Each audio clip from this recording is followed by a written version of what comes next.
بسم الله الرحمن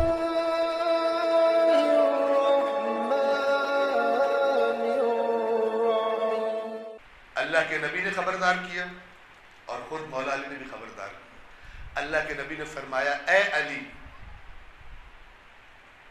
آج گوشہ و کنار میں کچھ ایسے لوگ ہیں نا جو کہتے ہیں علی اللہ کہتے ہیں، اگر آپ کو نہیں پتا تھوڑا سا سروے کر کے دیکھیں یہ کیا ہو رہا ہے۔ اللہ کے نبی نے فرمایا اے علی، آپ کی مثال میری امت میں وہی ہے جو بنی اسرائیل میں عیسیٰ کی تھی۔ نسبتیں اونچی اونچی ہیں، توجہ فرما رہے ہیں۔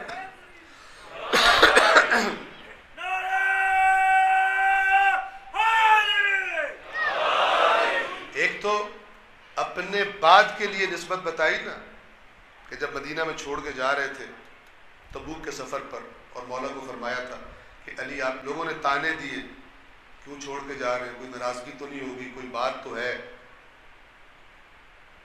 حسد بھی موجود تھا جناب امیر سے، جب تانے سنے تو رسول اللہ کی خدمت میں پہنچ گئے نکل کر مدینہ سے۔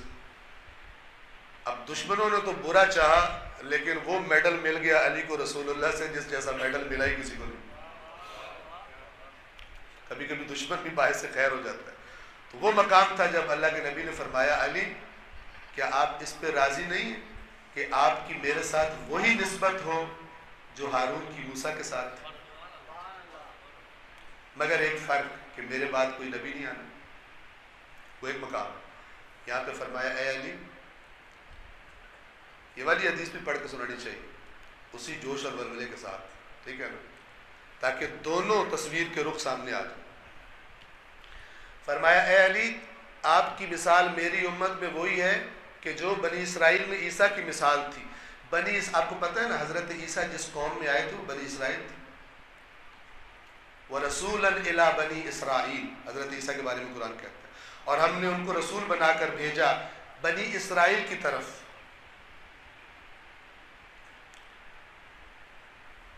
بنی اسرائیل، اللہ کے نبی فرما رہے ہیں کہ اے علی آپ کی مثال میری امت میں وہی ہے جو عیسیٰ کی مثال بنی اسرائیل میں تھی۔ بنی اسرائیل کا ایک گروہ اس کے بغض میں ہلاک ہوا اور دوسرا اس کی محبت میں حد سے بڑھ کر ہلاک ہوا۔ بغض میں کون ہلاک ہوئے؟ جنہیں آپ یہودی کہتے ہیں۔ غلو میں کون ہلاک ہوئے؟ جنہیں آپ مسیح کہتے ہیں۔ الا قلیل، مگر وہ لوگ کہ جو سیدھے راستے پہ رہے، جنہوں نے عیسیٰ کی محبت کے دھوکے میں آ کر حضرت عیسیٰ کی تعلیمات پر ہی چڑھائی نہیں کر دی۔ اب اگر علی کو پہچاننا ہے، کتاب نمبر 1 قرآن، علی کو پہچاننا ہے کتاب نمبر 2 نہج البلاغہ،